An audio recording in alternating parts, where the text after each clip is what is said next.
धिक्कार है, कमीने, अगर हिम्मत है तो मुझे मार डालो, वरना मैं तुम्हें कभी नहीं जाने दूंगा और तुम्हारे टुकड़े टुकड़े कर दूंगा। केशव द्वारा अपनी आत्मा को जलाए जाने के बाद फेग्यून संप्रदाय के 7वें ग्रैंड एल्डर ने गुस्से से दहाड़ते हुए एक अत्यंत दयनीय चीख निकाली।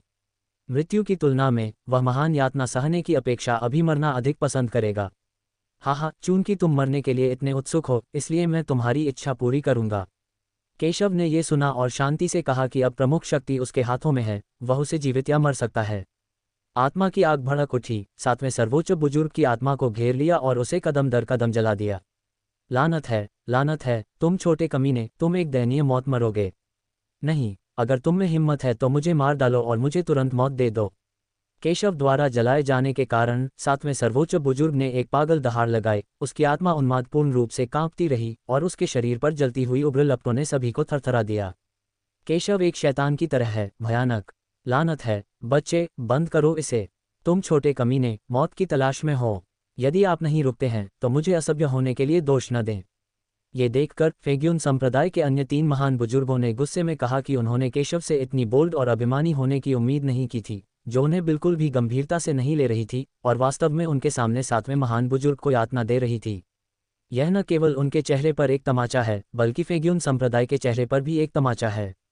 इससे भी महत्वपूर्ण बात यह है कि केशव ने 7वें सर्वोच्च बुजुर्ग को जलाने के लिए आत्मा की आग का इस्तेमाल किया, स्पष्ट रूप से उसे मौत के घाट उतारने और उसे हमेशा के लिए पुनर्जन्म लेने से रोकने का इरादा था। क्या तुम मुझे धमकी दे रहे हो? जब केशव ने यह सुना तो उसने उनकी ओर व्यंग्यात्मक दृष्टि से देखा, उसकी आंखें उपहास से भरी हुई थीं। लेकिन बधाई हो, मुझे आपसे खतरा है, केशव ने मजाकिया आवाज में कहा। उसने उदासीन भाव से 7वें महापुरुष की ओर देखा, जो अभी भी अपनी आत्मा की अग्नि में जल रहे थे। इस समय 7वें महापुरुष की आधी से ज्यादा आत्मा केशव द्वारा जला दी गई थी और वह अत्यंत दयनीय स्थिति में थे। अगर उन्हें एक नया शरीर भी मिल जाए और वे अपनी शक्ति पुनः प्राप्त करना चाहें तो भी इसमें बहुत खर्च आएगा और न जाने कितनी मेहनत लगेगी। बेटे, यही तो सही काम है। जब तक तुम रुको, हम हर विषय पर बात कर सकते हैं। लेकिन तुमने वास्तव में फेग्यून संप्रदाय पर हमला करने और फेग्यून संप्रदाय में बेतहाशा कार्य करने का साहस किया। तुम वास्तव में हमें गंभीरता से नहीं लेते। भले ही तुम अपनी साधना को नष्ट कर दो, मैं फिर भी तुम्हें जीवित रहने और अपनी जान बचाने का एक तरीका दे सकता हूँ। ये देखकर कि केशव वास्तव में रुक गया, कई सर्वोच्च बुजुर्गों ने उपहास किया और केशव को तिरस्कार से देखा। मैंने शुरू में सोचा था कि केशव बहुत घमंडी है, लेकिन अब ऐसा लगता है कि वह सिर्फ मौत से डरता है और जब उसने उनकी धमकियां सुनी तो रुक गया। शायद उसने पहले ही 2 बड़े संप्रदायों से निपटने में बहुत ताकत खर्च कर दी थी। अब जब उन्होंने कार्रवाई की तो केशव को पता चल गया कि वह उनका मुकाबला नहीं कर सकता और वह डर गया। यद्यपि केशव मजबूत है, वह आखिरकार सिर्फ एक जूनियर है। फेग्यून संप्रदाय के कई शक्तिशाली शिष्यों ने ये दृश्य देखकर राहत की सांस ली। उन्होंने शुरू में सोचा था कि केशव सचमुच दुनिया में अजेय है, लेकिन लगता है कि वह बस मौत से डरता है और किसी असली ताकतवर आदमी से मिलने पर ही हार मानेगा। बेवकूफ। हालांकि केशव ने उनकी बातें सुनी और व्यंग्यात्मक रूप से कहा, फिर 7वें सर्वोच्च बुजुर्ग की ओर देखा।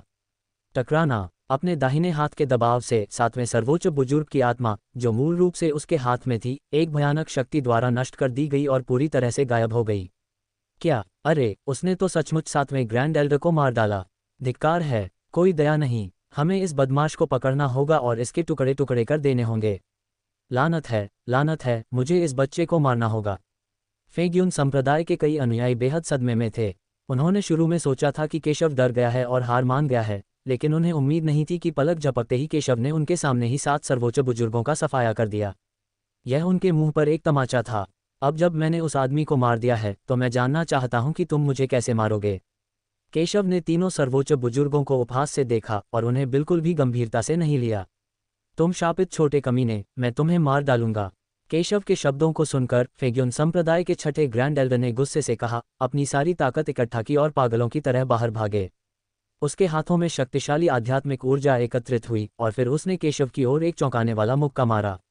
धमाका। इस मुक्के की ताकत 7वें बड़े बुजुर्ग की ताकत से भी ज्यादा भयानक थी। उनके विचार से 7वें बड़े बुजुर्ग ने शायद पहले केशव को कम आंका होगा, जिसकी वजह से उसकी यह हालत हुई। स्वाभाविक रूप से वह दोबारा ऐसी गलती नहीं करेगा। फक फक करना। मुक्का आते देख केशव ने घृणा से नाक भान से कुड़ी। हालांकि उसका मुक्का थोड़ा जोरदार था, फिर भी उसकी नज़र में कमजोर लग रहा था। केशव ने सीधा मुक्का मारा। ये बस एक बेतरतीब मुक्का था, लेकिन इसकी ताकत बिल्कुल भी कम नहीं थी। ये 6ठे सर्वोच्च बुजुर्ग के हमले से टकराया और उसे तुरंत नष्ट कर दिया। क्या यही तुम्हारी असली ताकत है? तुम्हें लगता है कि तुम इस ताकत से मुझे मार सकते हो? तुम अपने आप को ज्यादा आंक रहे हो। केशव ने छठे सर्वोच्च बुजुर्ग के हमले को एक ही मुक्के से ध्वस्त कर दिया और शांति से कहा। उसके बोलते ही बची हुई शक्ति सीधे बाहर निकल गई। धमाका! मुट्ठी की भयानक अवशिष्ट शक्ति फट पड़ी और तुरंत ही छठे सर्वोच्च बुजुर्ग के सामने पहुंच गई। ये देखकर छठे सर्वोच्च बुजुर्ग का चेहरा पूरी तरह बदल गया और उन्होंने जल्दी से अपनी ताकत इकट्ठा की ताकि मुक्का की शेष शक्ति का सामना करने की कोशिश की जा सके। धमाका! लेकिन जैसे ही उसने हमला शुरू किया, वह फिर से धराशायी हो गया। अगले ही पल बची हुई शक्ति ने उसे बेहोश कर दिया। उसके शरीर से तेज दर्द की लहरें उठीं।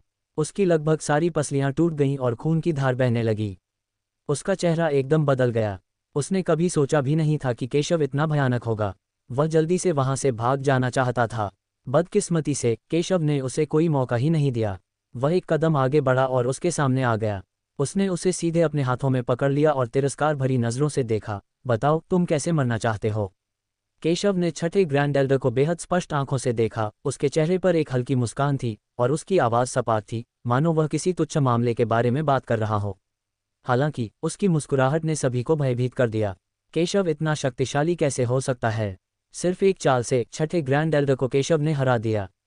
हम सब ने उसे कम आंका था। वह कितना ताकतवर है। अनगिनत लोगों ने डर के मारे कहा कि उन्हें एहसास हुआ कि उन्होंने केशव को कम करके आंका था। केशव बहुत ही भयानक था। केशव के शांत शब्द उनके दिलों में उतर गए और वे दंग रह गए, मानो किसी बड़े हथौड़े ने उनके दिलों पर वार किया हो। अभिमानी, तिरस्कारपूर्ण और दबंग, ये सभी शब्द एक साथ भी केशव के दबंग और अभिमानी रवैये का वर्णन करने के लिए पर्याप्त नहीं हैं। हालांकि वह इतना घमंडी था, फिर भी किसी ने उसका खंडन नहीं किया। उसमें इतनी ताकत और अहंकार है। केशव के शब्दों को सुनकर छठे ग्रैंड एल्डर का चेहरा पीला पड़ गया और उनके पैरों के तलवों से लेकर पूरे शरीर तक हड्डियों को कंपा देने वाला डर फैल गया। जब से वह सर्वोच्च बुजुर्ग बने हैं, उन्हें यह नहीं मालूम कि कितने वर्षों से उन्हें मृत्यु का खतरा महसूस हो रहा है। लेकिन आज उसने इसे स्पष्ट रूप से महसूस किया और उसे केशव के शब्दों की सच्चाई के बारे में कोई संदेह नहीं था। मुझे बचाओ! छठे महापुरुष ने मदद के लिए एक करुण पुकार लगाए। वह केशव के आगे झुकने को तैयार नहीं था और चाहता था कि बाकी दो महापुरुष उसे बचा लें। केशव, तुम क्या करना चाहते हो? क्या तुम फेग्युन संप्रदाय के महान बुजुर्ग को मारने का साहस करते हो? यदि आपने कोई कदम उठाया तो मेरा फेग्युन संप्रदाय आपको कभी जाने नहीं देगा और आपको मार डालेगा।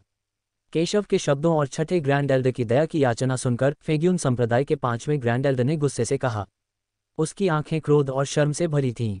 लानत है! यहाँ तक कि जब सत्यपथ संप्रदाय अपने सबसे मजबूत दौर में था, तब भी उसने उन्हें इस तरह अपमानित नहीं किया था। यह उल्लेख करने की आवश्यकता नहीं है कि वे अब दक्षिया में नंबर 1 बल हैं, लेकिन उन्हें केशव द्वारा अपमानित किया गया था। हालांकि वह गुस्से में था, फिर भी उसने जल्दबाजी में काम करने की हिम्मत नहीं की।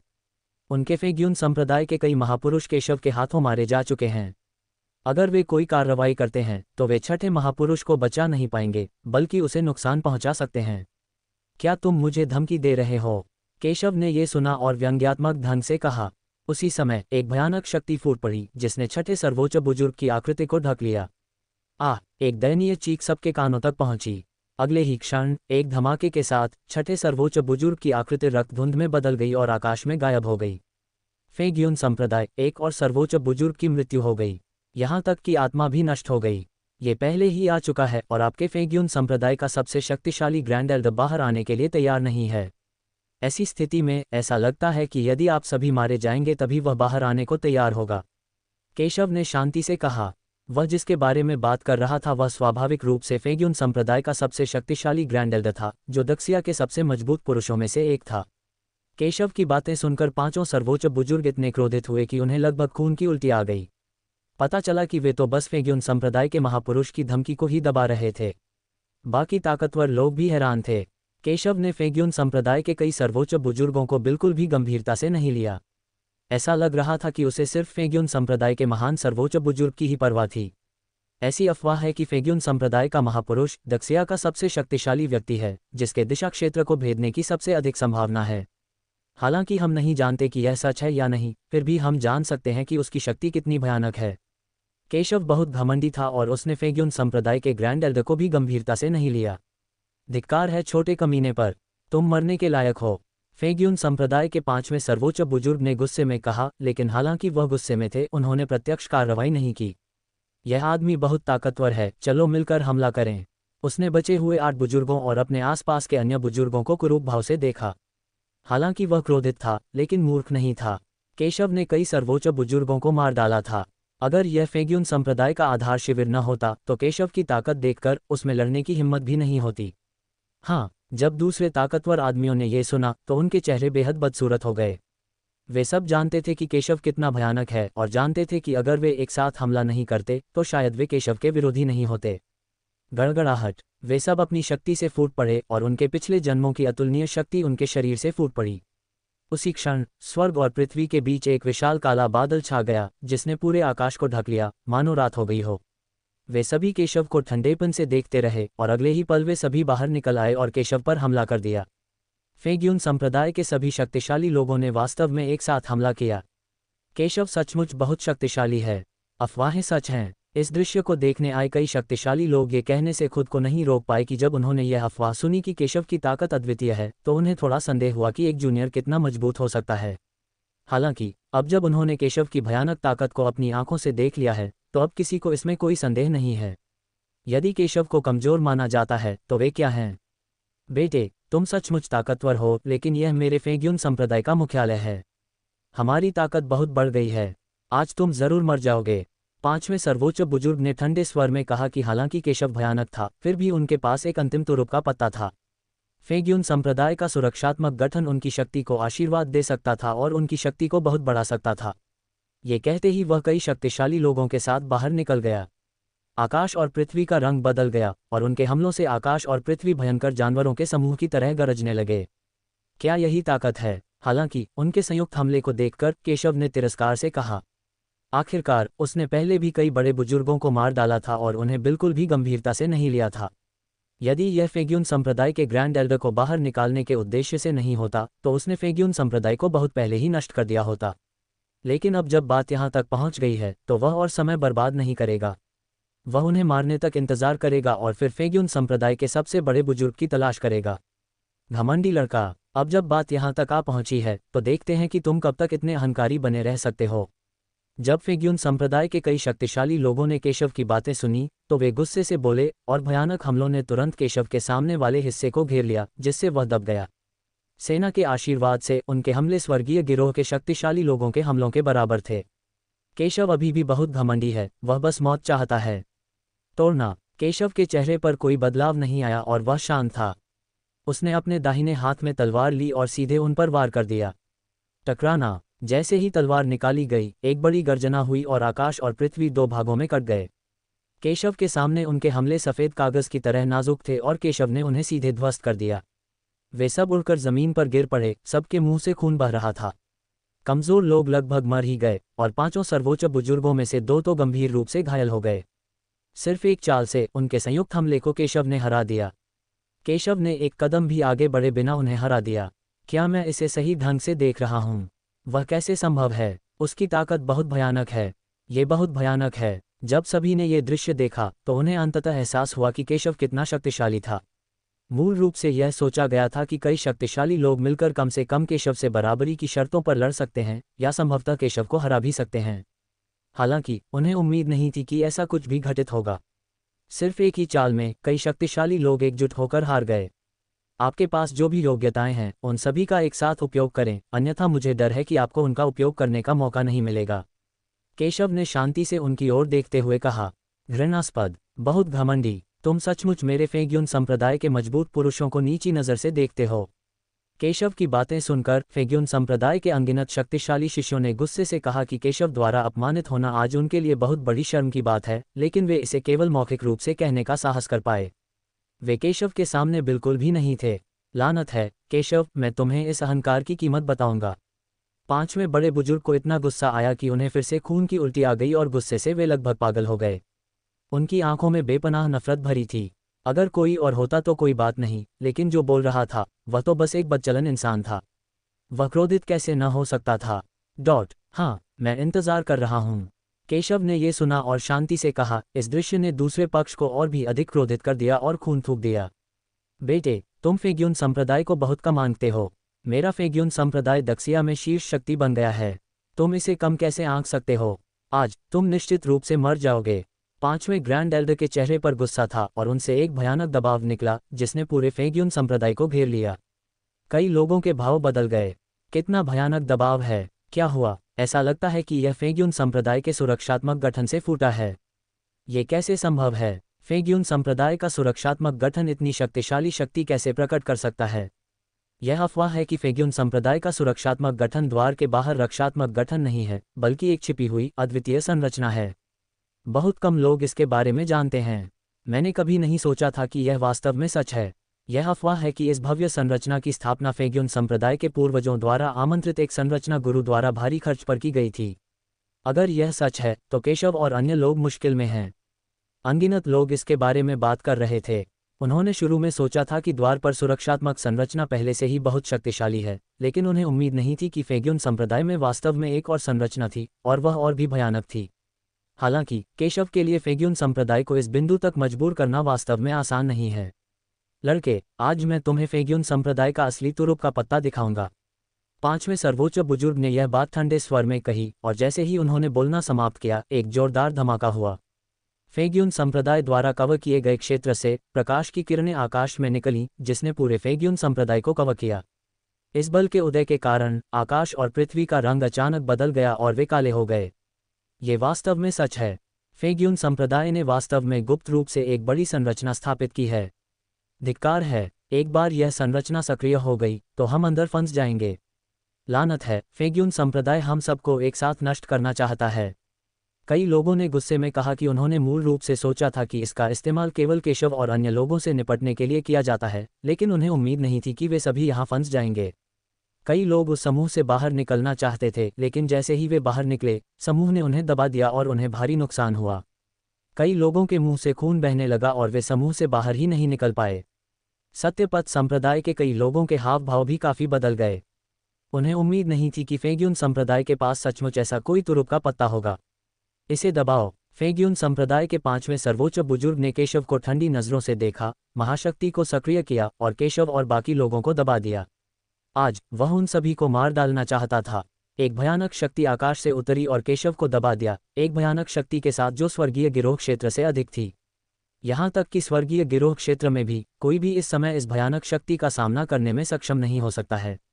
गड़गड़ाहट। संरचना द्वारा कवर किए गए क्षेत्र में तुरंत एक बहुत बड़ा अंतरिक्ष अंतराल खुल गया और इससे अंतहीन तूफानी शक्ति निकली, जिससे संरचना के कवरेज के भीतर हर कोई डर से कांप उठा। गड़गड़ाहट। केशव और अन्य लोगों पर अंतहीन हमले हुए। फक फक करना। ये देखकर केशव उदासीन और तिरस्कारपूर्ण लग रहा था। क्या यह आपके फेग्यून संप्रदाय का तुरुप का पत्ता है? बस इतना ही। उद्धरण चिन्ह। फेग्यून संप्रदाय के गुप्त गठन से उसे ज्यादा आश्चर्य नहीं हुआ। आखिरकार फेग्यून संप्रदाय का पिछला गठन बहुत कमजोर था। हालांकि उन्होंने सोचा कि यह सोचना कि वे केवल इस विशाल संरचना के साथ उससे निपट सकते हैं, एक इच्छाधारी सोच थी। केशव के लिए, चाहे वह किसी भी प्रकार का गठन था, उसने इसे गंभीरता से नहीं लिया और यह उसे बिल्कुल भी नहीं रोक सका। धमाका। केशव ने अपने हाथ में लंबी तलवार उठाई और चौंकाने वाली तलवार की रोशनी अत्यधिक शक्ति के साथ बाहर निकली। इससे अधिक कुछ नहीं। केशव की बातें सुनकर कई लोगों की नज़रें थोड़ी बदल गईं। फेग्यून संप्रदाय का भयानक स्वरूप वास्तव में केशव को कुछ खास नहीं लगा। उसकी हिम्मत कैसे हुई कि वह इतना घमंडी हो? लड़के, मैं जानता हूं कि तुम कोई साधारण व्यक्ति नहीं हो, लेकिन आज तुम निश्चित रूप से मर जाओगे। फेग्यून संप्रदाय के पांचवें सर्वोच्च बुजुर्ग ने ठंडे स्वर में कहा और केशव से निपटने के लिए पूरी ताकत से सेना को नियंत्रित करने के लिए आगे बढ़े। शक्तिशाली सेना ने केशव और उसके आसपास के लोगों को मारने के लिए घातक प्रहारों से भरा आसमान उड़ा दिया। केवल इस एक संरचना तोड़क चाल पर भरोसा करके क्या तुम सोचते हो कि तुम मुझे नष्ट कर सकते हो? देखो मैं इस संरचना को कैसे तोड़ता हूं। केशव ने बिना किसी परवाह के शांति से कहा। इसी क्षण उसकी ओर से प्रकाश की अनगिनत किरणें फैलीं और रस्सियों में बदल गईं और चारों दिशाओं में दौड़ पड़ीं। अनगिनत रस्सियों की तरह प्रागैतिहासिक जानवर तुरंत उस संरचना के चारों ओर गिर पड़े। अच्छा नहीं है। ये दृश्य देखकर, हालांकि उसे नहीं पता था कि केशव क्या हथकंडा अपना रहा है, फेग्यून संप्रदाय के पांचवें सर्वोच्च बुजुर्ग का चेहरा एकदम बदल गया। उसे लगा कि उसके दिल में कुछ गड़बड़ है और उसने जल्दी से अपनी सेना को नियंत्रित किया और केशव पर ताबड़तोड़ हमला कर दिया। ये सिर्फ संरचना को तोड़ने की बात है, इससे ज्यादा कुछ नहीं, केशव ने तिरस्कारपूर्वक कहा और हाथ हिलाया। अगले ही पल पूरा समूह मानो गरज और बिजली की शक्ति से ग्रस्त हो गया हो और पूरा समूह लगातार हिल रहा था। इस बार किसी ने भी केशव की बातों पर सवाल उठाने की हिम्मत नहीं की। क्योंकि जिस क्षण केशव ने बोलना समाप्त किया, भयानक और अंतहीन संरचना अचानक इस क्षण ढह गई और सभी दिशाओं में विशाल शक्ति उमड़ पड़ी। इस समय फेग्यून संप्रदाय में हर तरफ से अनगिनत करुण विलाप सुनाई देने लगे। इन करुण विलापों से सभी के सिर में झुनझुनी होने लगी। बूम! इस क्षण फेग्यून संप्रदाय की अनगिनत इमारतें पूरी तरह से ढह गईं और खंडहर में बदल गईं। पूरा फेग्यून संप्रदाय नष्ट हो गया। क्या वास्तव में संरचना टूट गई थी? क्या मैं इसे सही ढंग से देख रहा हूँ? ये बच्चा किस तरह का राक्षस है? नहीं, सनकी, ये निश्चित रूप से सनकी है। उसने ये कैसे किया? इस दृश्य को देख रहे अनेक शक्तिशाली लोग अपने सामने के दृश्य को अविश्वास से देखते हुए ये कहने से स्वयं को रोक नहीं सके। ये दृश्य सचमुच उनकी उम्मीदों से परे था। ये फेग्यून संप्रदाय का सबसे बड़ा तुरुप का पत्ता है। यह एक शक्तिशाली संरचना है जिसे स्वर्गीय गिरी क्षेत्र के लोग भी नहीं तोड़ सकते। लेकिन अब इसे केशव ने इतनी आसानी से नष्ट कर दिया है। उन्होंने शायद ही ये देखा हो कि केशव ने कैसे संरचना को तोड़ा। इससे भी महत्वपूर्ण बात यह है कि उनमें से कई लोग टूटी हुई संरचना के बल से उड़ गए और कई मजबूत पुरुषों ने इस भयानक बल के सामने खुद को शक्तिहीन महसूस किया। पफ! भयानक परिणाम ने उन पर बमबारी की जिससे उनके शरीर से खून बहने लगा और उन्हें गंभीर चोटें आईं। कई कमजोर योद्धाओं में उस भयानक शक्ति के आगे लड़ने की शक्ति नहीं थी और उनमें प्रतिरोध करने की भी शक्ति नहीं थी।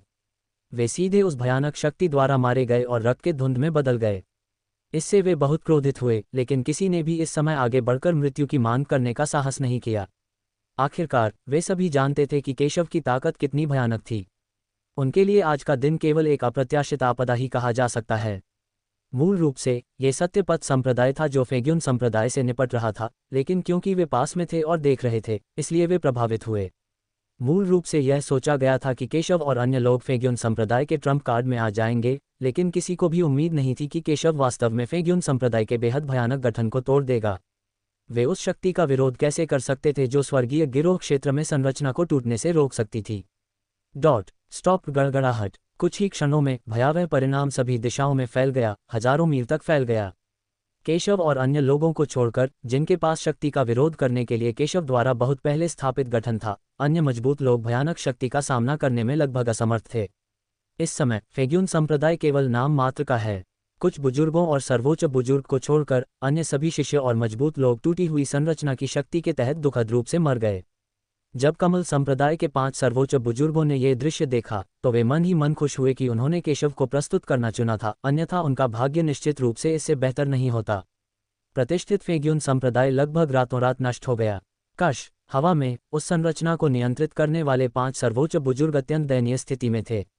जैसे ही संरचना टूटी, उन्हें भारी क्षति पहुंची। इस बल से उस आदमी का आधा शरीर लगभग नष्ट हो गया था। एक हाथ खून के धुंध में बदल गया था और उसका चेहरा खून और मांस से लथपथ था और वह बेहद दयनीय लग रहा था। उसकी आंखें गुस्से से भरी थीं। अगर आंखें इंसानों को खा सकती तो उसकी आंखें इस वक्त केशव को टुकड़े टुकड़े कर देतीं। लानत है तुझ पर छोटे बदमाश, मैं तुझे मार डालूंगा, मैं तुझे मार डालूंगा। वह पागलों की तरह दहाड़ा, उसका खून जल रहा था और सीधे केशव की ओर झपटा। उस भयानक शक्ति ने आकाश और पृथ्वी को इतना हिला दिया कि वे कांप उठे, फट गए और ध्वनि की लहरें हवा में गूंज उठीं।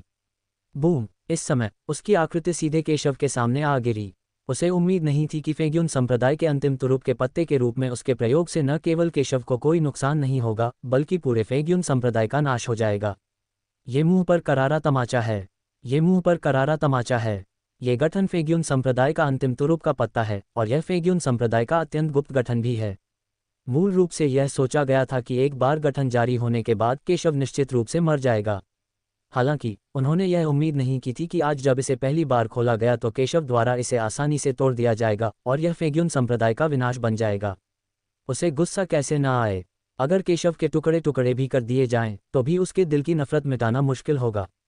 छोटे कमीने, मैं तुम्हें मार डालूंगा, भाड़ में जाओ। वह पागलों की तरह केशव की ओर दौड़ा, भयंकर गर्जना करता हुआ, अत्यंत शक्तिशाली भयानक शक्ति के साथ।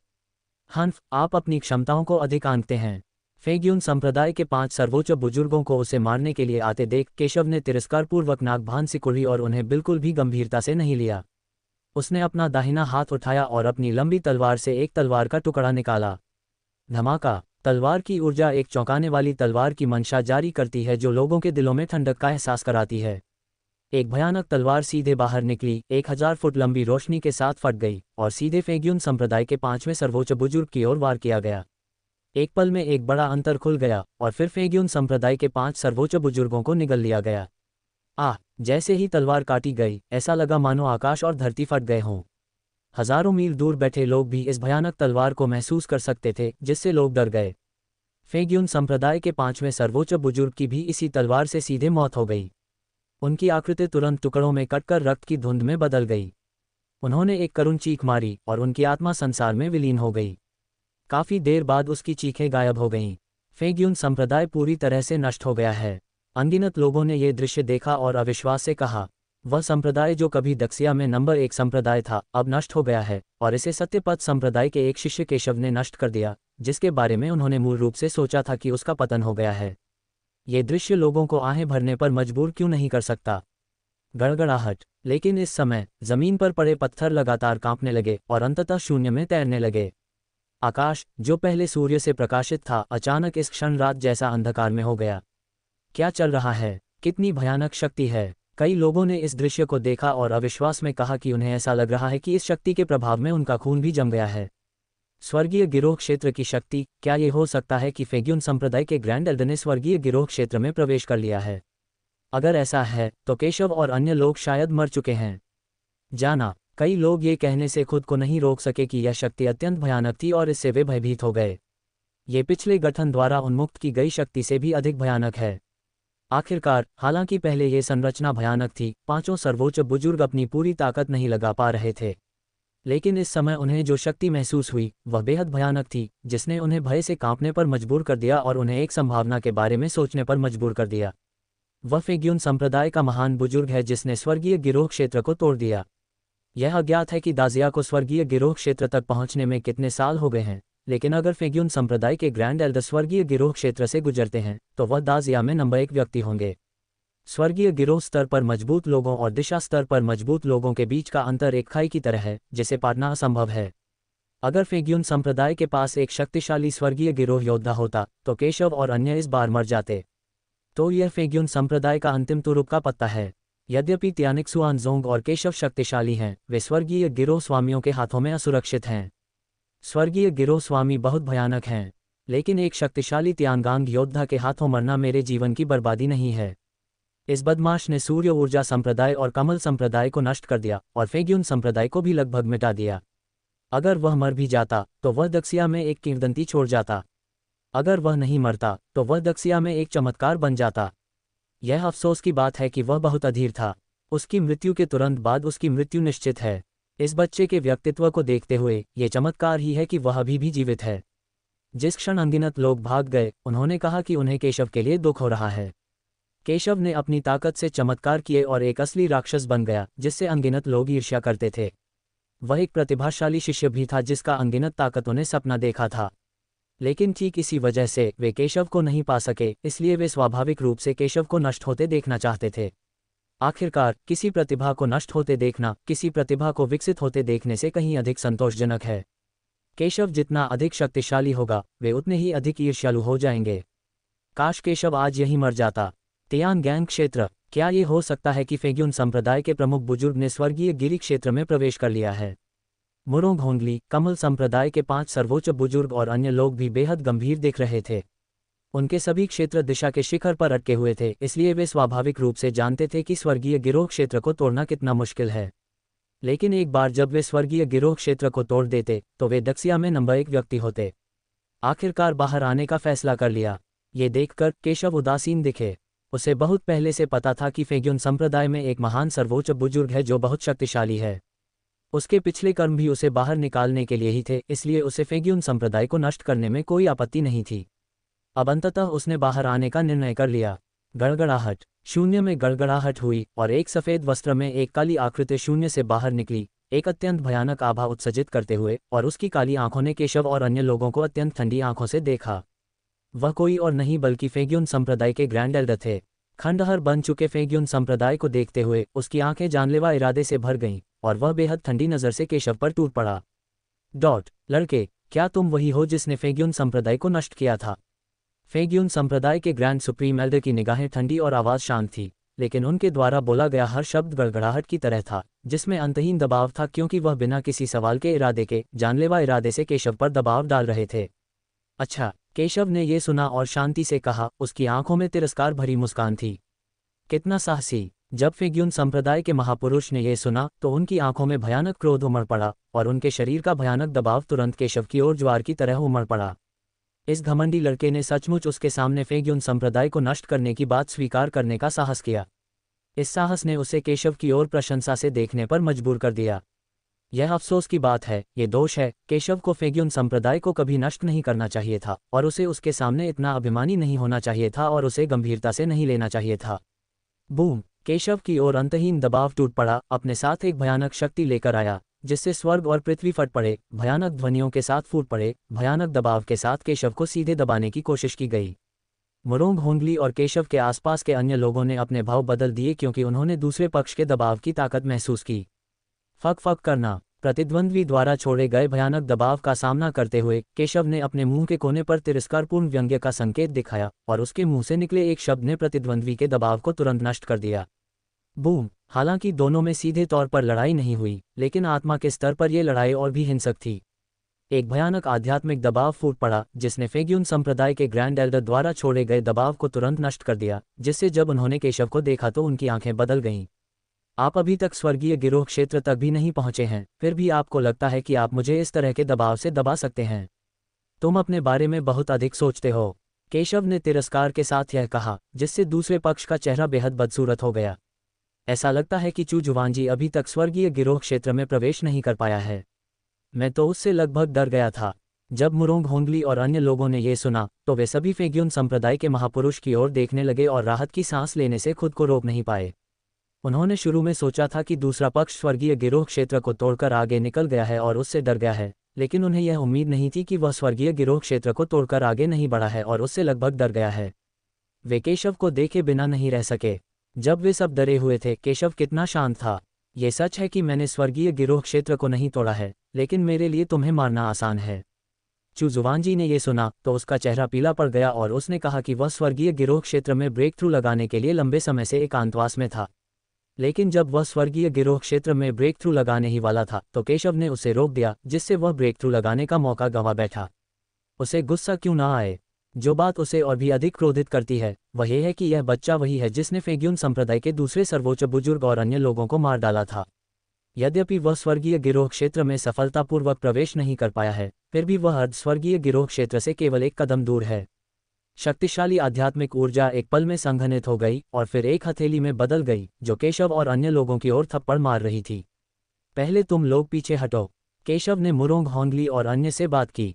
हाँ केशव, सावधान रहो। मुरोंग होंगली और अन्य लोगों ने इसे सुना और सिर हिलाया, ये कहते हुए कि स्वर्गीय गिरोह क्षेत्र में कोई भी स्वर्ग और पृथ्वी की शक्ति को नियंत्रित कर सकता है और स्वर्ग और पृथ्वी की शक्ति को चरम पर ला सकता है। हालांकि चू जुवानजी ने स्वर्गीय गिरोह क्षेत्र को नहीं तोड़ा है, उसकी शक्ति लगभग तियांगांग है और वह स्वर्गीय गिरोह क्षेत्र की शक्ति का एक हिस्सा फोड़ सकता है। उनके और चू जुवानजी के बीच का दायरा बहुत बड़ा है और वे चू जुवानजी के हमले का बिल्कुल भी सामना नहीं कर सकते। हालांकि उन्हें केशव का संरक्षण प्राप्त है, फिर भी केशव के लिए हमेशा उनकी रक्षा करना असंभव है। अगर वे सावधान नहीं रहे तो उन्हें चोट लग जाएगी। इसलिए समय रहते पीछे हट जाना और केशव को परेशान न करना, केशव की मदद करना है। तुम छोटे कमीने, नरक में जाओ। चू जुवानजी की आंखें ठंडी थीं और उसने केशव को जानलेवा इरादे से देखा। इस लड़के ने फेग्यून संप्रदाय के कई बड़े बुजुर्गों को मार डाला था और अब पूरे फेग्यून संप्रदाय को नष्ट कर दिया है। अगर उसने केशव को नहीं मारा होता तो वह फेग्यून संप्रदाय का महान बुजुर्ग नहीं होता। धमाका! एक शक्तिशाली हथेली ने आकाश को ढक लिया और तुरंत केशव के सामने प्रकट हुई, केशव को दबाने की कोशिश कर रही थी। फक फक करना। हथेली को अपनी ओर आते देख केशव शांत रहा। उसने अपना दाहिना हाथ उठाया और तलवार की एक भयानक रोशनी तुरंत निकली जो सीधे चू जुवानजी के हमले की ओर बढ़ रही थी। भयानक तलवार की ऊर्जा ने तुरंत चू जुवानजी की हथेली में प्रवेश किया और उसे दो भागों में विभाजित कर दिया। कुछ योग्यता! ये दृश्य देखकर चू जुवानजी की भौहें तन गईं और उसकी आंखों में जानलेवा इरादे उभर आए। वह जानता था कि केशव कोई साधारण इंसान नहीं है, इसलिए उसने अपनी पिछली चाल में कोई कसर नहीं छोड़ी। सर्वोच्च बुजुर्ग स्तर का कोई भी बलवान व्यक्ति उसके हमले को रोक नहीं सका। उसके इस प्रहार का सामना करने पर वह निश्चित रूप से मर जाएगा। हालांकि उसे उम्मीद नहीं थी कि केशव इसे इतनी आसानी से रोक सकता है।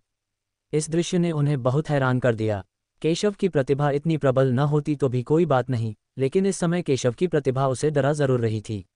अगर उसने अभी केशव को नहीं मारा तो वह भविष्य में कभी भी केशव का प्रतिद्वंद्वी नहीं बन पाएगा। ये सोचकर उसने एक शक्तिशाली मारक चाल इकट्ठी की और केशव पर फिर से हमला किया। धमाका! सारी भयानक शक्ति बिना किसी हिचकिचाहट के फूट पड़ी और केशव को फिर से दबा दिया। पिछली चाल की तुलना में ये और भी ज्यादा शक्तिशाली और प्रबल थी। भयानक चाल फूट पड़ी और चारों ओर अंधेरा छा गया, जिससे आकाश और पृथ्वी लगातार फटने लगे, मानो आकाश और पृथ्वी इस चाल की शक्ति का सामना नहीं कर सकते, जिससे इस चाल की शक्ति और भी भयानक हो गई। चुजुवांजी फेग्युन संप्रदाय में सबसे शक्तिशाली है। वह शायद ही कभी कोई कार्रवाई करता है। इस बार केशव से निपटने के लिए उसने सीधे अपनी सबसे शक्तिशाली मारक चाल का इस्तेमाल किया, केशव को दबाने के लिए दृढ़ संकल्प। वह जानता था कि उसके पास सिर्फ एक ही मौका है। अगर वह केशव को मारने में नाकाम रहा तो अगर वह दोबारा केशव को मारना चाहेगा तो उसके लिए और भी ज्यादा मुश्किलें खड़ी हो जाएंगी। धमाका! एक भयानक चाल चली गई, जिससे केशव को पहाड़ की तरह दबा दिया गया, जिससे स्वर्ग और पृथ्वी से अत्यंत हिंसक शक्ति निकलने लगी। हालांकि चुजुवांजी को यह नहीं पता था कि केशव का शुरू से आखिर तक भागने का कोई इरादा नहीं था। चूंकि वह यहाँ था, इसलिए स्वाभाविक रूप से उसे आज चुजुवांजी को मारना ही था ताकि मुसीबत हमेशा के लिए खत्म हो जाए। और यह उल्लेख करने की आवश्यकता नहीं है कि उसने स्वर्गीय गिरोह क्षेत्र को नहीं तोड़ा है। भले ही उसने स्वर्गीय गिरोह क्षेत्र को तोड़ दिया हो, केशव उससे बिल्कुल भी नहीं डरता है। सिर्फ इस एक कदम से तुम मुझे मारना चाहते हो? केशव ने तिरस्कारपूर्वक कहा। उसकी आंखों में उपहासपूर्ण भाव था। अगले ही क्षण उसके पीछे एक भयानक तलवार की शक्ति उभरी और तलवार की ऊर्जा अत्यधिक थी। तेज तलवार की ऊर्जा ने तुरंत उसके चारों ओर की दुनिया को दरारों में फाड़ दिया, जिससे बहुत सारी स्थानिक शक्ति उत्पन्न हुई जो सब कुछ निगल सकती थी, लगातार आसपास की दुनिया को निगलते हुए।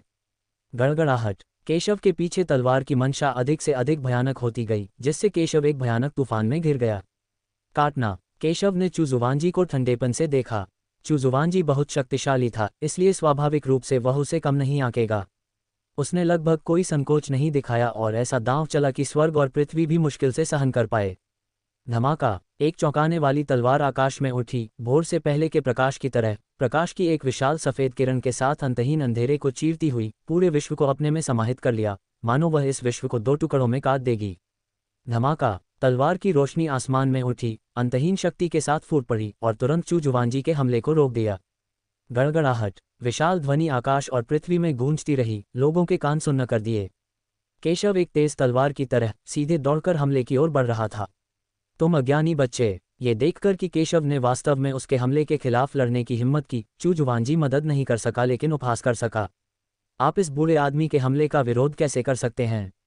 पहले तो उसे थोड़ी चिंता थी कि अपनी उच्चस्तरीय मारक चाल के बाद केशव डरकर भाग जाएगा। अब लगता है कि यह विचार बिल्कुल बेमानी है।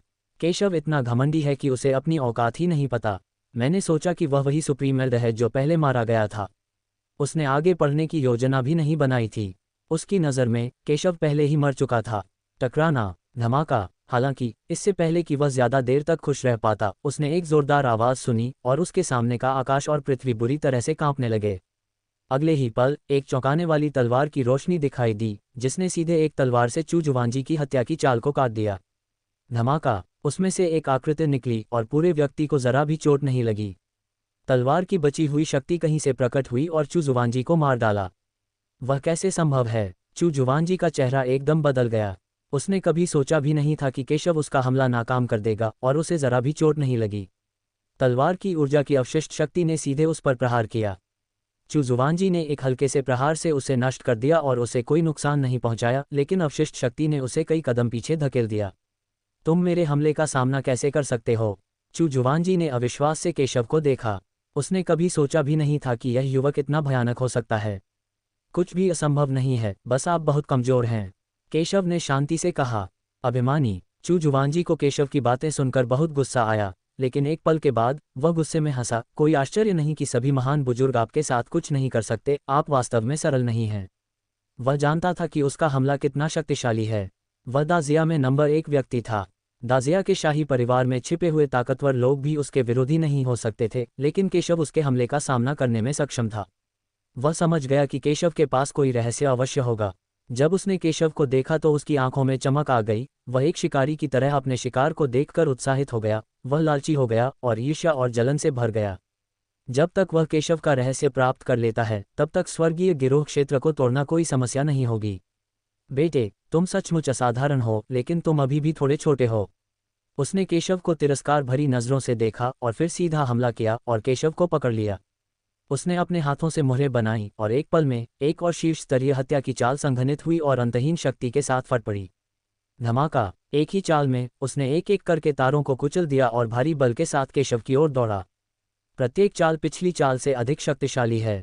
फक फक करना! ये देखकर केशव जरा भी नहीं डरा।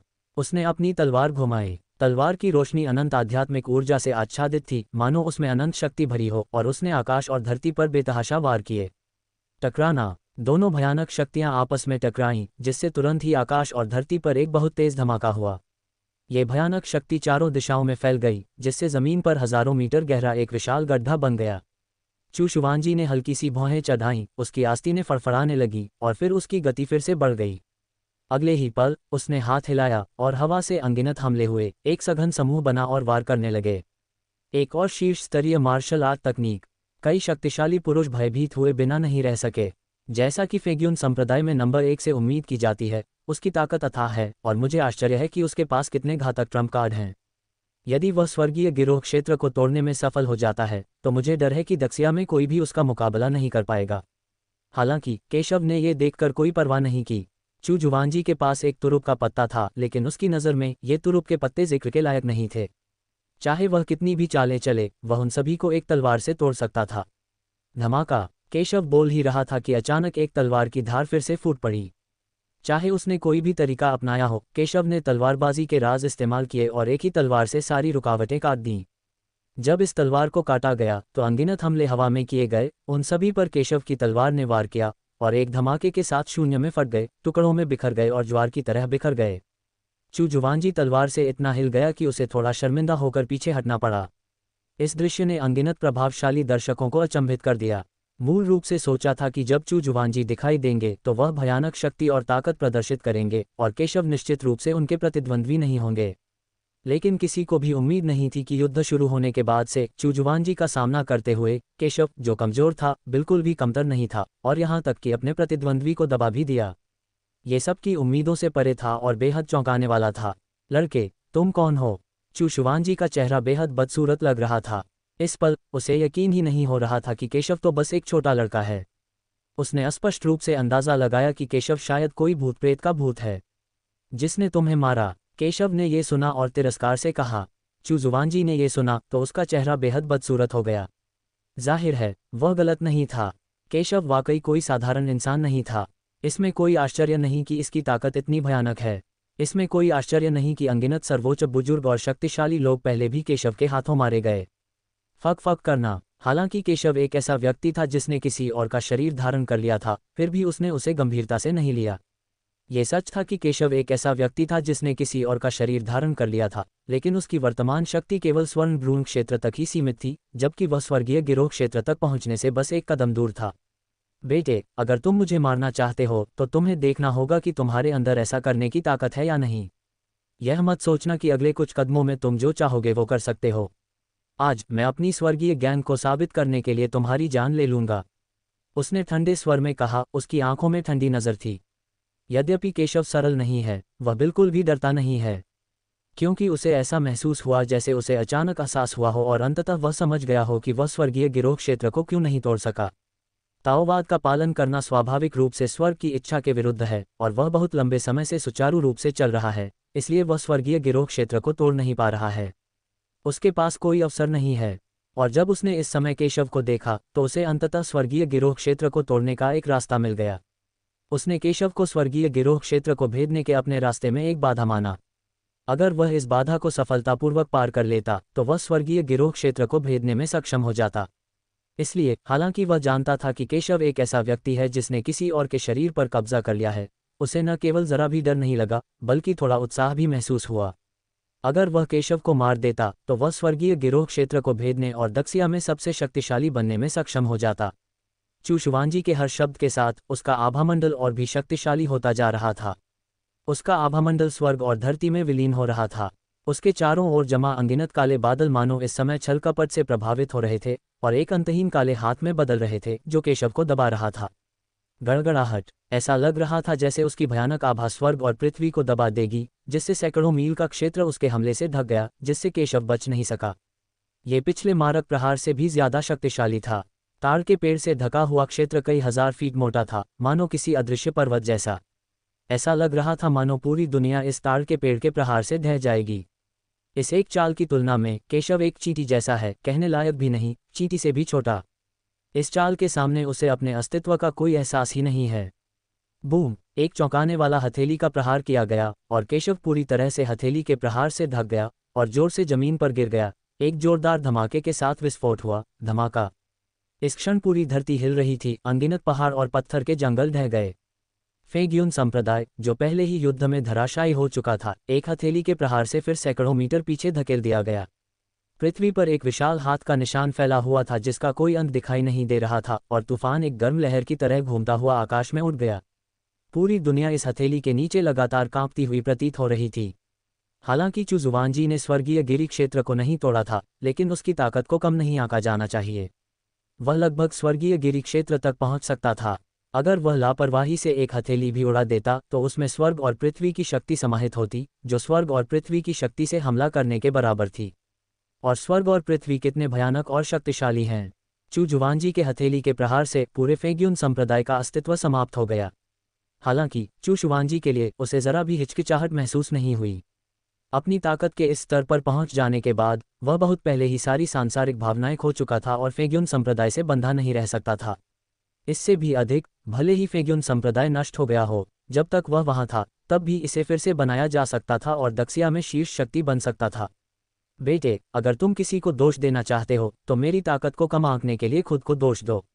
अपने सामने पड़े खंडहरों को देखकर चुजुवांजी के चेहरे पर तिरस्कार के भाव थे। उसकी आवाज़ बेहद ठंडी थी, लेकिन उसका हाव भाव थोड़ा भद्दा था। आखिरकार उसे उम्मीद नहीं थी कि केशव से निपटने के लिए उसे इस हद तक मजबूर होना पड़ेगा। अगर यह बात बाहर आ गई तो वाकई बहुत शर्मनाक होगा। धमाका! लेकिन जैसे ही उसने बोलना समाप्त किया, उसने एक आकृति को खंडहर से बाहर निकलते देखा जिसके चेहरे पर तिरस्कार का भाव था। अभी आपके लिए खुश होने का समय नहीं है। आपकी ताकत केवल इसी स्तर की है। यह आकृति कोई और नहीं बल्कि केशव थी। वह स्वर्ग और पृथ्वी के बीच खड़ा था और उसके कपड़े फट जाने के अलावा उसे कोई खास नुकसान नहीं हुआ। वह कैसे संभव है? ये देखकर कि केशव ने वास्तव में उसकी पूरी ताकत के हमले को सहन कर लिया था, लेकिन अभी भी घायल नहीं हुआ था, केवल उसके कपड़े फट गए थे। चुजुवांजी का चेहरा डर से भर गया था। ये कैसे संभव है? ये कैसे संभव है कि आपको कुछ नहीं हुआ? हालांकि केशव एक शरीरधारी है, उसकी वर्तमान शक्ति केवल स्वर्ण भ्रूण क्षेत्र तक ही सीमित है। वह इतना शक्तिशाली कैसे हो सकता है? बिना किसी चोट के उसकी भयानक शक्ति का सामना किया। उसने देखा कि केशव का चेहरा ज्यादा घबराया हुआ लग रहा था। क्या हो सकता है कि उसने अभी भी केशव को कम आंका हो? अब जब आपने अपनी चाल चल दी है तो मेरी बारी है। केशव ने चुजुवांजी को उदासीनता से देखा और शांति से बोला, मानो पहले जो हुआ वह कोई मामूली बात थी। केशव की उपस्थिति को देखते हुए चुजुवांजी को अपने दिल में बेचैनी का एहसास हुआ और केशव को देखते हुए उनकी आंखें थोड़ी भयभीत हो गईं।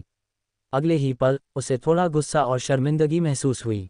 दरअसल वो केशव से डर गया था। धिक्कार है बेटे, चाहे तुमने मेरे पूरे हमले को रोकने के लिए कोई भी तरीका अपनाया हो, तुम आज निश्चित रूप से मर जाओगे। उसकी आंखें बर्फ की तरह ठंडी थीं और वह पागलों की तरह चिल्लाया। अगले ही पल उसके पीछे भयानक आध्यात्मिक ऊर्जा बेतहाशा उमड़ पड़ी। इस क्षण उसकी वंश शक्ति फूट पड़ी। उसका वंश 8वीं कक्षा का 3 सिर वाला ड्रैगन सिंह था। 3 सिर वाला ड्रैगन सिंह सीधे आकार लेता और केशव की ओर झपटा, अपना खूनी मुंह खोलकर मानो सब कुछ निगल जाने के लिए। 3 सिर वाले अजगर जैसे ही शेर ने हमला किया, पूरी दुनिया की हवा हिंसक और अशांत हो गई। अनगिनत बलवानों ने महसूस किया कि वह भयानक शक्ति उन्हें दबा रही है और उन्हें हिलने डुलने से रोक रही है। गर्जना, गर्जना, गर्जना! 3 सिर वाले ड्रैगन शेर ने एक क्रूर और भयानक दहाड़ लगाई, जो सीधे केशव को निगलने के लिए दृढ़ था। बेटे, यह अनुचित नहीं है कि तुम मेरे हाथों मर गए। चुजुवांजी ने ठंडे स्वर में कहा कि केशव इतना शक्तिशाली था कि उसे अपनी जन्मजात मार्शल आर्ट का उपयोग करने के लिए मजबूर कर सकता था, लेकिन वह खुद से मिला। यह मार्शल आर्ट उसके वंश की जन्मजात मार्शल आर्ट है।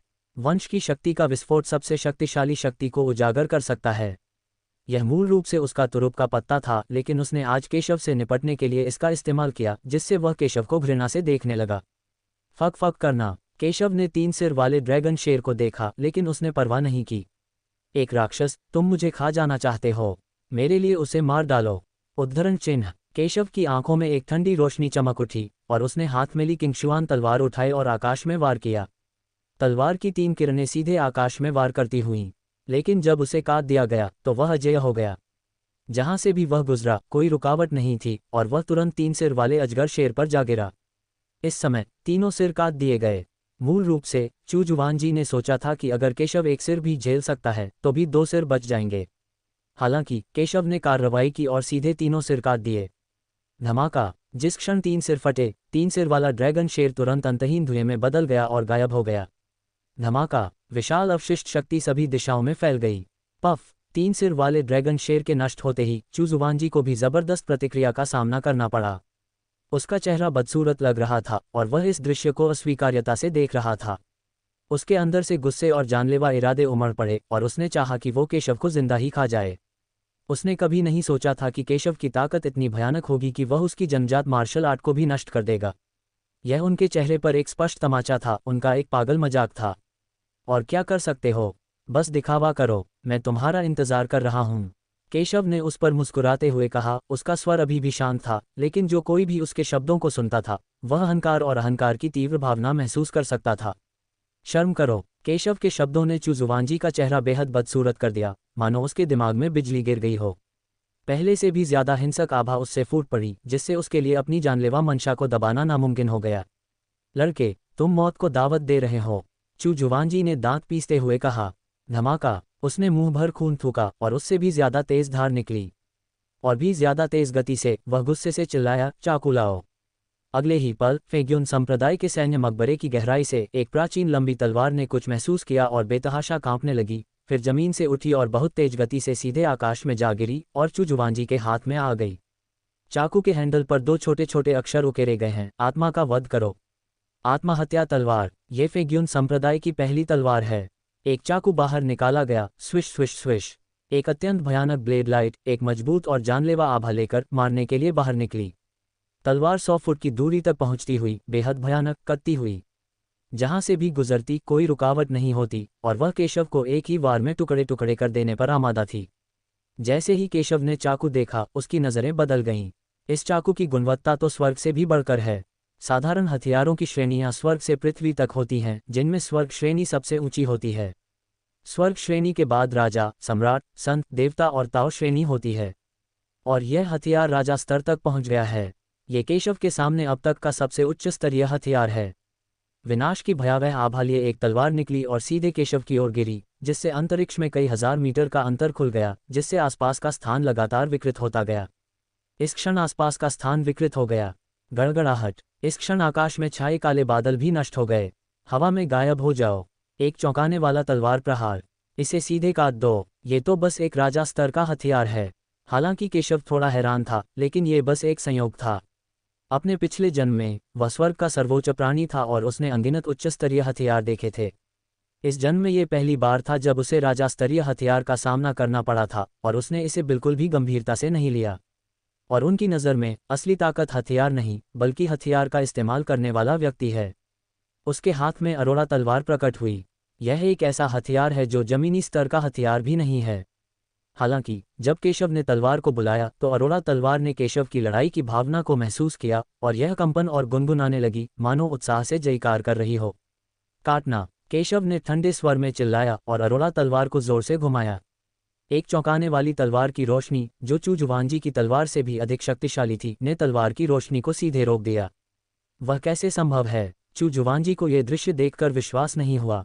वह स्वाभाविक रूप से देख सकता था कि केशव के हाथ में जो हथियार था वह एक टूटा हुआ हथियार था, जो जमीनी हथियार भी नहीं था। उसकी नज़र में वह देखने लायक भी नहीं था। लेकिन इस समय केशव के हाथों से अचानक ऐसी भयानक शक्ति फूट पड़ी। ये बच्चा कितना ताकतवर है! उसे विश्वास नहीं हुआ। धमाका! दोनों हमले एक दूसरे से टकराए, जिससे एक अत्यंत भयानक बल फूट पड़ा जो सभी दिशाओं में फैल गया, जिससे 1000 मील के दायरे में सभी शक्तिशाली लोगों को इस बल की भयावहता का एहसास हुआ। इसके कारण अनगिनत ताकतवर लोग छिप गए और पास आने की हिम्मत नहीं जुटा पाए। युद्ध का ये स्तर लगभग त्यानगांग योद्धा के युद्ध के बराबर है। चूजुवानजी कितना भी भयानक क्यों न हो, किसी को उम्मीद नहीं थी कि केशव इतना शक्तिशाली होगा। केशव ने बार बार उनके बारे में उनकी समझ को ताज़ा किया। धमाका! एक ही झटके में आसपास की दुनिया बिखर गई और खंडहर में बदल गई। दोनों के बीच लड़ाई का दायरा बेहद जबरदस्त था और फेग्युन संप्रदाय की सीमा से कहीं ज्यादा था। ये सिर्फ फेग्यून संप्रदाय तक ही सीमित नहीं था, बल्कि इसने कई ताकतों को अप्रत्याशित आपदाओं का सामना भी करवाया। धमाका! दोनों आदमी एक ही बार में पीछे हट गए और फिर डटकर खड़े हो गए। दोनों पक्ष एक दूसरे को ठंडी निगाहों से देख रहे थे। चू शुआंजी का चेहरा ऐसा लग रहा था मानो उसने मल खा लिया हो। अब उसका पहले जैसा हर चीज पर नियंत्रण नहीं रहा, बल्कि वह अस्त व्यस्त दिख रहा था। केशव के साथ लड़ाई में अपने सारे तुरुप के पत्ते इस्तेमाल करने के बाद भी वह अभी भी नुकसान में था। यह उसके लिए अविश्वसनीय था, चाहे उसने कितनी भी कोशिश की हो। दूसरी ओर, हालांकि केशव के कपड़े थोड़े अस्त व्यस्त थे, फिर भी वह चू जुवांजी से 1000 गुना बेहतर दिख रहा था। और उससे भी ज्यादा उसके चेहरे पर एक हल्की सी मुस्कान थी, जो चू जुवांजी का मजाक उड़ा रही थी। केशव को देखकर वह अपने दांत पीसने से खुद को नहीं रोक सका। क्या यही सब तुम्हारी ताकत है?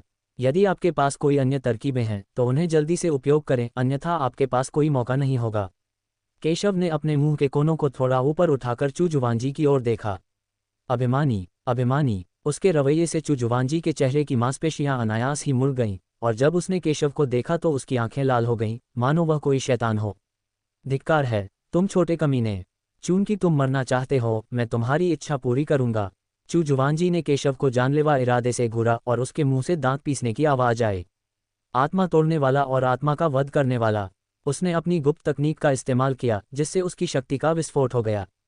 इसी क्षण आकाश और धरती पर काले बादल उमड़ पड़े और जोर जोर से गरजने लगी, जिससे लोगों को ठंड का एहसास हुआ। चू शुआंजी ने जरा भी पीछे नहीं हटते हुए अपनी ताकत को चरम सीमा तक बढ़ा दिया। उन्होंने एक राजा स्तरीय हथियार की असली ताकत का प्रदर्शन किया। केवल स्वर्गीय गिरी क्षेत्र में पहुंचने पर ही राजा श्रेणी के हथियार की शक्ति का उपयोग किया जा सकता है। अन्यथा राजा श्रेणी का हथियार किसी साधारण स्वर्ग श्रेणी के हथियार से बेहतर नहीं होता। इसीलिए उसने पहले कभी इस हथियार का इस्तेमाल नहीं किया था, लेकिन अब केशव से निपटने के लिए उसने अस्थायी रूप से स्वर्गीय गिरोह क्षेत्र में अपनी ताकत बढ़ाने के लिए एक गुप्त विधि का इस्तेमाल किया। ताकत बढ़ाने के लिए गुप्त तकनीकों का इस्तेमाल जरूर ताकत बढ़ा सकता है, लेकिन इसकी एक बड़ी कीमत भी चुकानी पड़ती है, दुश्मन को 800 और खुद को 8000 का नुकसान। अगर केशव से न निपटा होता तो वह अपनी ताकत बढ़ाने के लिए गुप्त तकनीकों का इस्तेमाल कभी न करता। उसने यह उम्मीद नहीं की थी कि आज केशव उसे इतनी दयनीय स्थिति में डाल देगा। अगर उसने केशव को मार भी दिया तो भी अगर यह खबर बाहर आ गई तो वह स्वर्गीय गिरोह के शक्तिशाली लोगों के बीच एक बड़ा मजाक बन जाएगा। ये सोचते ही उसका चेहरा क्रोधित और कुरूप हो गया। तुम छोटे कमीने, मेरे लिए मरो। आत्महत्या करने वाली तलवार से एक चौंकाने वाली तलवार निकली और आकाश से गिर गई, उस स्थान पर वार किया जहां केशव था, मानो वह पूरी दुनिया को 2 हिस्सों में विभाजित करना चाहती हो और एक बड़ा अंतर खोल देना चाहती हो। उसने बिना किसी हिचकिचाहट के दोनों हाथों में आत्महत्या करने वाली तलवार पकड़ रखी थी। उसके शरीर में आध्यात्मिक ऊर्जा बेतहाशा दौड़ रही थी और उसकी शक्ति अपने चरम पर पहुंच गई थी। बूम! भयानक चाकू ने भयंकर रक्त रंग छोड़ा, जिससे अंतरिक्ष में एक बड़ा अंतर खुल गया और एक अत्यंत भयानक वेग सभी दिशाओं में फैल गया। फक फक करना। ये देखकर केशव ने उसे नकार दिया और चू जुवांजी को उदासीनता से देखा। क्या आपको लगता है कि आप मुझे इस तरह मार सकते हैं? तुम अपने बारे में बहुत अधिक सोचते हो। अगर तुम मुझसे ईमानदारी से लड़ते या यूं ही भाग जाते तो शायद मैं तुम्हें हरा न पाता, लेकिन तुमने मौत को गले लगा लिया। इस चाल के बाद तुम्हारे पास कितनी ताकत बची है? केशव ने व्यंग्यात्मक रूप से चू जुवांजी को देखा। उसकी आवाज तिरस्कार से भरी थी, लेकिन ये चू जुवांजी की रक्षा को तोड़ने के लिए पर्याप्त था। चू जुवांजी की ताकत के बल पर वह स्वर्गीय गिरोह क्षेत्र को तोड़ने से बस एक कदम दूर था। अगर वह सचमुच भागना चाहता तो केशव अभी भी मुश्किल में पड़ जाता। हालांकि उसे मारने के लिए अपनी पूरी ताकत लगाने के लिए चू जुवांजी ने ऐसा घातक कदम उठाने में जरा भी संकोच नहीं किया जिससे दोनों पक्षों को नुकसान पहुंचे। ये निस्संदेह आत्मविनाश था। उसके बाद उसके पास भागने की ऊर्जा नहीं बची और केशव के लिए उसे मारना आसान हो गया। बेशक यही वो लक्ष्य भी था जिसे केशव शुरू से ही हासिल करना चाहता था। चू जुवांजी बहुत शक्तिशाली था और उसे मारना बहुत मुश्किल था। इसलिए उसने चू जुवांजी को कदम दर कदम एक निराशाजनक स्थिति में धकेला, चू जुवांजी को हर संभव कोशिश करने पर मजबूर किया ताकि चू जुवांजी निश्चित रूप से मर जाए और उसके पास बचने का कोई रास्ता न हो। तेज जुबान वाले लड़के, लेकिन जब तक तुम जीवित रह सकते हो तब तक रुको। केशव की बातें सुनकर चू जुवांजी का चेहरा थोड़ा बदल गया, लेकिन उसने फिर भी ठंडे स्वर में कहा कि उसे स्वाभाविक रूप से केशव की बातों पर विश्वास नहीं था। जब उसने अपनी पूरी ताकत झोंकी तो उसकी ताकत कितनी प्रबल थी, ये सिर्फ उसे ही पता था। स्वर्गीय गिरोह का कोई भी ताकतवर आदमी शायद उसका मुकाबला न कर पाए। ये केवल इच्छाधारी सोच थी और केशव के लिए उसके हमले को रोकना असंभव था। फक फक करना। केशव ने यह सुनकर घृणा से नाक सिकुड़ी और अपनी ओर आ रहे उस चौंकाने वाले चाकू को उदासीनता से देखा।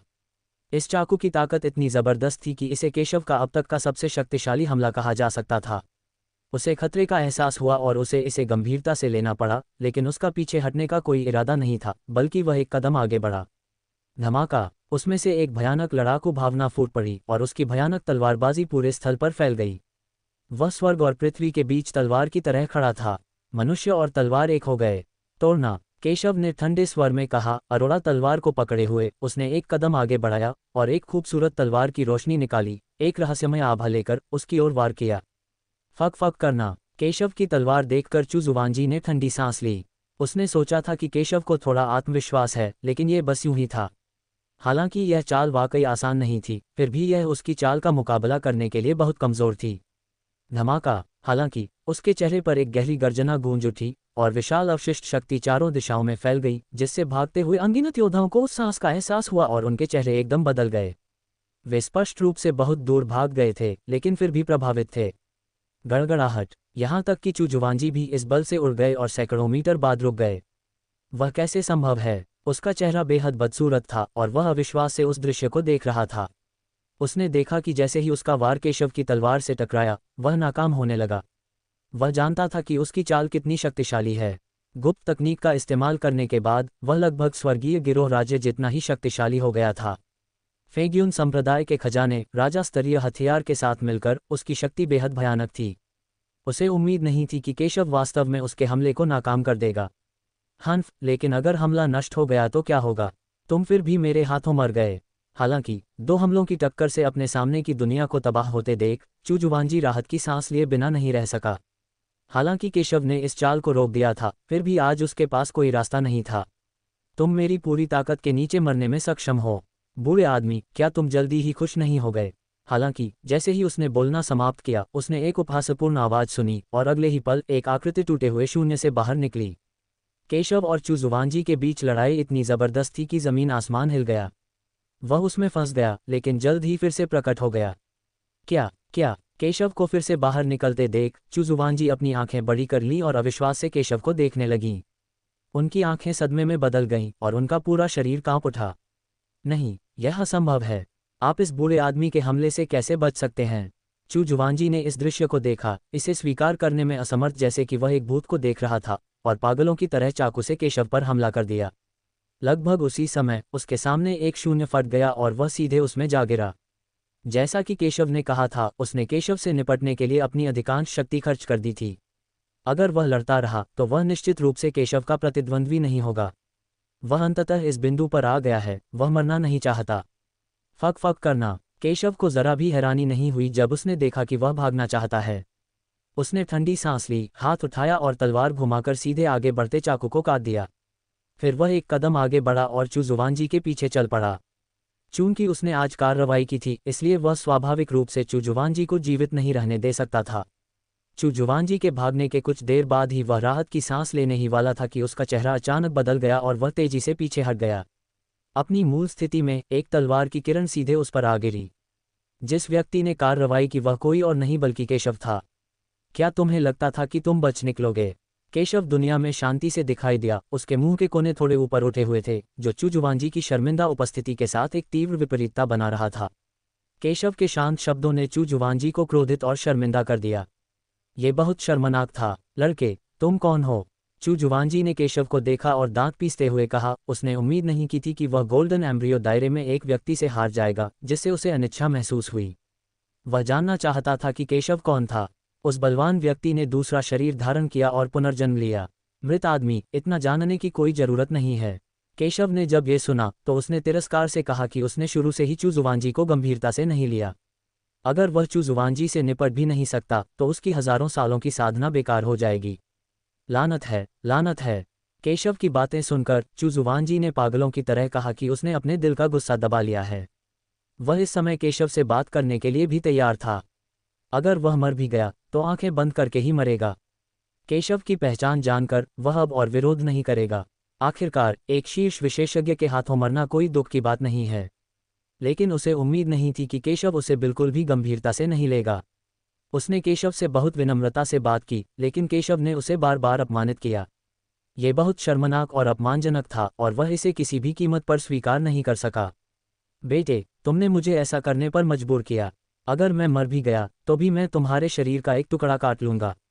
चू जुवानजी ने पागलों की तरह कहा और उसी समय उसके शरीर में रक्त शक्ति बेतहाशा जल उठी और उसकी ताकत आसमान छू गई। इस समय उसका खून सचमुच जल रहा था। गड़गड़ाहट, उनकी ताकत, एक अद्भुत सफलता। वह क्षेत्र जो मूल रूप से दिशा के शिखर तक सीमित था, इस समय सीधे स्वर्गीय गिरोह क्षेत्र से टूट गया। हालांकि उसने अपना खून जलाकर ही स्वर्गीय गिरी क्षेत्र में प्रवेश किया था, फिर भी वह इस समय स्वर्गीय गिरी क्षेत्र में ही है और उसकी आभा भी अभी भी बढ़ रही है। उसकी हर चाल स्वर्ग और पृथ्वी की शक्ति को अपने उपयोग के लिए नियंत्रित कर सकती है। किसी को उम्मीद नहीं थी कि चू जुवानजी वास्तव में अपना खून जला देगा। वे सभी अपने वंश को जलाने की कीमत जानते थे। अगर वे सफल हो गए तो भविष्य में उनके लिए स्वर्गीय गिरी क्षेत्र में ब्रेक थ्रू लगाना नामुमकिन हो जाएगा। हालांकि वे ये भी समझते थे कि मृत्यु की तुलना में उनके वंश को जलाने के लिए चुकाई गई कीमत शायद उल्लेख करने लायक नहीं थी। वे सब हैरानी से केशव को देखने लगे। उन्हें उम्मीद नहीं थी कि केशव चू जुवानजी को इस हद तक मजबूर कर देगा। गड़गड़ाहट, तुम छोटे कमीने, नरक में जाओ। चू जुवानजी ने पागलों की तरह कहा और एक शक्तिशाली तलवार से वार किया। हालांकि ऐसी साधारण तलवार में एक अजेय शक्ति होती है और स्वर्ग और पृथ्वी इसे सहन करने में असमर्थ होकर सीधे ढह जाते हैं। बूम, एक चाकू सीधे केशव की ओर वार किया। इस चाकू में किसी मार्शल आर्ट का इस्तेमाल नहीं था, लेकिन इसकी ताकत चू जुवानजी की पिछली सारी ताकत से भी ज्यादा थी, क्योंकि यह तलवार का प्रहार एक स्वर्गीय गिरोह क्षेत्र विशेषज्ञ द्वारा किया गया था। स्टॉप्ड, तो यह है स्वर्गीय गिरोह क्षेत्र की असली ताकत। हा, तुम छोटे कमीने, मर गए। उस समय अपनी ताकत महसूस करते हुए चू जुवानजी खुशी से यह कहने से खुद को नहीं रोक सके कि उन्होंने स्वर्गीय गिरोह क्षेत्र के इतने भयानक होने की उम्मीद नहीं की थी। इससे उसे आशा की एक किरण मिली और उसे केशव को मारने की संभावना दिखाई दी। अपने वंश को जलाने की कीमत के बारे में सोचते ही उसकी आंखों में उदासी छा गई। अपने वंश को जलाने की एक बड़ी कीमत चुकानी पड़ी, जिससे उसे स्वर्गीय गिरोह साम्राज्य से बाहर निकलने का मौका गंवाना पड़ा। वह इसे कैसे स्वीकार कर सकता था, लेकिन उसके पास और कोई विकल्प नहीं था। केशव बहुत मजबूत है, नरक में जाओ तुम छोटे कमीने। उसने पागलों की तरह केशव को देखा और एक भयंकर दहाड़ लगाई। यह आवाज़ शैतान की आवाज़ से भी अधिक भयानक थी। बूम बूम, कई और ब्लेड की किरणें बिना किसी हिचकिचाहट के केशव की ओर टूट पड़ीं। ये शक्तिशाली हमले ऐसे बेतहाशा हो रहे थे मानो उन्हें किसी आध्यात्मिक ऊर्जा की जरूरत ही न हो। अब उसे कोई चिंता नहीं थी और उसके मन में केवल एक ही विचार था, वह था केशव को मारना। दुनिया टूट गई और उसमें छेद हो गए। जबरदस्त हमला केशव की ओर पागलों की तरह टूट पड़ा। अगर वो स्वर्गीय गिरोह राज्य में भी होता तो शायद इस दृश्य को स्वीकार नहीं कर पाता। फक फक करना। हालांकि ये दृश्य देखकर केशव ने तिरस्कारपूर्वक सूंघ लिया और चू जुवानजी को देखा। चाहे आप कितने भी हमले करें, मैं उन्हें सिर्फ एक तलवार से तोड़ना चाहता हूं। केशव ने शांति से कहा। उसके पीछे 10,000 सितारे आकाश कला को निगल रहे हैं, स्वर्ग और पृथ्वी की आध्यात्मिक ऊर्जा को निगल रहे हैं, जिससे उसकी गति इस समय अपने चरम पर पहुंच गई है। चू जुवानजी इस समय कोई साधारण व्यक्ति नहीं है, इसलिए वह स्वाभाविक रूप से उसे कम नहीं आंकेगा और वह अपने सभी तरीकों का उपयोग करेगा। झंकार, एक चौंकाने वाली तलवार आकाश में घूम गई। तलवार की ऊर्जा की एक चमक निकली जो स्याह काले आकाश और पृथ्वी को चीरती हुई निकल गई। धमाका, जब तलवार की ऊर्जा उसके सामने मौजूद अनगिनत ब्लेड किरणों की ओर गिरी तो तलवार के एक ही वार ने उन सभी को नष्ट कर दिया, जिससे वे गिर गए और कमजोर हो गए। गड़गड़ाहट, एक के बाद एक भयानक आवाजें पूरे विश्व में गूंजने लगी और शेष शक्ति सभी दिशाओं में फैल गई, जिससे स्वर्ग और पृथ्वी चकनाचूर हो गए। केशव और चू जुवानजी अंतहीन शून्य में फंस गए थे। वह कैसे संभव है? चू जुवानजी ने केशव की ओर देखा और अविश्वास से कहा। उसकी ताकत स्वर्गीय गिरोह क्षेत्र तक पहुंच गई है। हालांकि इसकी कीमत बहुत ज्यादा है, फिर भी उसे दक्षिया में सबसे ताकतवर माना जाता है। लेकिन उसे उम्मीद नहीं थी कि इतनी बड़ी कीमत चुकाने के बाद भी उसने केशव के कपड़ों का एक कोना भी नहीं छुआ होगा। कुछ भी असंभव नहीं है, ये सिर्फ स्वर्गीय गिरी क्षेत्र है। मेरी नज़र में स्वर्गीय गिरी क्षेत्र का जिक्र करने लायक कुछ भी नहीं है, केशव ने शांति से कहा। वह स्वर्ग में सर्वोच्च प्राणी है और केवल स्वर्गीय गिरोह क्षेत्र के साथ वह स्वर्ग में एक चींटी मात्र है। स्वाभाविक रूप से उन्होंने स्वर्गीय गिरोह क्षेत्र को बिल्कुल भी गंभीरता से नहीं लिया। केशव की बातें सुनकर चू जुवानजी अवाक रह गया। इस पल उसे आखिरकार समझ आ गया कि केशव इतना भयानक क्यों था। वह समझ गया कि केशव की पहचान शायद ऐसी थी जिसकी वह कल्पना भी नहीं कर सकता था। वह हारने के लायक था। अब तुम मर सकते हो। केशव ने शांति से चू जुवानजी को देखा और उस पर तलवार से वार किया। तलवार की चौंकाने वाली ऊर्जा हजारों मील तक फैली, आकाश को चीरती हुई, चकाचौंध कर देने वाली रोशनी बिखेरती हुई सीधे चू जुवानजी की ओर जा गिरी, जिससे जोरदार आवाज हुई। नहीं, इस भयानक तलवार को देखकर चू जुवानजी की पुतलियां लगातार चौड़ी होती गईं और उसके हृदय से एक ऐसी शक्ति उत्पन्न हुई जिसने उसे धड़का दिया। वह समझ गया कि उसकी वर्तमान स्थिति में उसके लिए केशव की तलवार को रोकना असंभव था। इस समय उसे बहुत पछतावा हो रहा था। वह बदला लेने के लिए केशव को क्यों मारना चाहता था? अगर उसे पता होता कि केशव इतना भयानक है तो उसे सीधे भाग जाना चाहिए था। शायद उसके पास अभी भी बचने का मौका होता। अपनी प्रतिभा और ताकत से वह भविष्य में स्वर्गीय गिरोह क्षेत्र को जरूर तोड़ पाएगा। हालांकि ये सब केशव के कारण नष्ट हो गया। धमाका! इससे पहले कि वह होश में आ पाता, केशव ने अपनी तलवार घुमाई और उसे काट डाला। तलवार की तेज रोशनी सीधे उसके शरीर में घुस गई, जिससे वह तुरंत 2 टुकड़ों में कट गया और उसकी आत्मा भी नष्ट हो गई। टकराना! उसका शरीर हवा में भारी होकर गिर पड़ा। उसकी आंखें अभी भी खुली हुई थीं। हालांकि उसने कुछ खोया था, फिर भी उसकी आंखों में अनिच्छा साफ दिखाई दे रही थी। चू जुआनजी वास्तव में मर चुका है। यहाँ तक कि स्वर्गीय गिरोह राज्य का कोई भी व्यक्ति केशव का मुकाबला नहीं कर सकता। वह सचमुच एक राक्षस है, अधिक मजबूत। आज से केशव दक्षिया में एक चमत्कार बन जाएगा। अल्पविराम। ये दृश्य देखकर अनगिनत बलवान पुरुष कहने से खुद को रोक नहीं पाए। उन्होंने एक चमत्कार को घटित होते देखा जिसने उन्हें केशव द्वारा पहले कई महान बुजुर्गों की हत्या से भी अधिक आश्चर्यचकित कर दिया। पहले कई महान बुजुर्गों के संयुक्त प्रयास भी मुश्किल से स्वर्गीय गिरी क्षेत्र तक पहुंच पाते थे, लेकिन आज चू जुवानजी ने अपने वंश को जला दिया और उनकी शक्ति स्वर्गीय गिरी क्षेत्र तक पहुंच गई। हालांकि इतना मजबूत आदमी फिर भी केशव के हाथों मारा गया। इससे भी अधिक भयावह बात यह है कि केशव की ताकत अभी अभी स्वर्ण भ्रूण क्षेत्र को भेदने में सफल हुई है। ऐसे भीषण युद्ध रिकॉर्ड को देखकर कौन हैरान नहीं होगा? पूरे दक्षिया और पूरे मथुरा को देखते हुए मुझे डर है कि ऐसी कोई चीज़ नहीं है। सभी को एहसास हो गया कि आज से केशव का नाम पूरे दक्षिया में फैल जाएगा और दक्षिया उसे पहचान लेगी। वह दक्षिया का चमत्कार बन जाएगा। इसी प्रकार इस अभूतपूर्व युद्ध से उत्पन्न लहरें संपूर्ण दक्षिया को प्रभावित करने वाली हैं। अल्पविराम। कश! इस क्षण शून्य में केशव अपने मुंह से खून थूकने से खुद को नहीं रोक सका। चू जुवानजी से निपटने के लिए उसने लगभग अपने सारे तुरुप के पत्ते इस्तेमाल कर लिए। आखिरकार चू जुवानजी की ताकत तियांगांग राज्य से भी ज्यादा थी और उसके पास उसे मारने के लिए हर संभव कोशिश करने के अलावा कोई चारा नहीं था। लेकिन अंतिम अंत अच्छा था, उसने चू जुवानजी को मार डाला। 10,000 सितारे निगलने वाली स्वर्ग कला को सीधे सक्रिय किया गया और उसने चू जुवानजी के सभी रक्त और ऊर्जा को निगल लिया, जिससे उसकी कुछ ताकत बहाल हो गई। केशव, क्या तुम ठीक हो? मुरोंग होंगली और अन्य लोग केशव के पास आए और बात की। कोई बात नहीं, फेग्युन संप्रदाय नष्ट हो गया है। तुम लोग गंदगी साफ करो और मैं लूट का माल इकट्ठा करूंगा। केशव ने मुरोंग होंगली और अन्य लोगों को देखा और शांति से कहा। आखिरकार फेग्युन संप्रदाय इस समय दक्षिया में नंबर 1 ताकत है और उन्होंने युद्ध में अनगिनत लूटे हुए सामान हासिल किए हैं।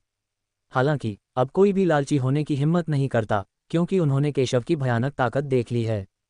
केशव एक कदम आगे बढ़ा और फेग्युन संप्रदाय के खजाने वाले कमरे में पहुंच गया।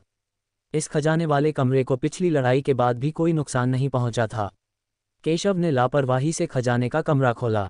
खजाने के कमरे में कई खजाने थे, लेकिन केवल 3 खजाने ही केशव की नज़र में आए। केशव ने तीनों खजानों को देखा। पहला खजाना काले म्यान के आकार का था। उसने उसे उठा लिया। उसकी किंगशुआन तलवार भी इस समय थोड़ी कांप रही थी, मानो वह बहुत उत्सुक हो।